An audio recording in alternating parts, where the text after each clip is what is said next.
Balita Nationwide. Kaugnay pong balita mga kabrigada, mahigit 600 lugar sa bansa baha dahil sa walang tigil na pagulan dulot ng habagat at bagyo. Brigada Kath Austria, ibrigada mo. Brigada Live Report. Umabot na sa 655 lugar ang kasalukuyang baha sa iba't ibang rehiyon sa bansa dahil sa walang tigil na pag-ulan dulot ng habagat at simula pa ng bagyong Krising.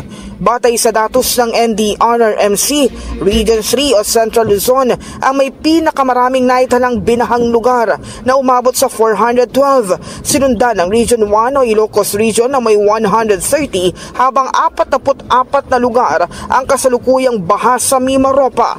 Nagpapatuloy ang monitoring ng mga otoridad at pinaalalahanan ng publiko na mag-ingat at makinig sa mga abiso ukol sa lagay ng panahon. Nasa 2.7 million individuals o tinatayang 765,000 families na ang apektado ng bagyo at habagat sa iba't ibang bahagi ng bansa.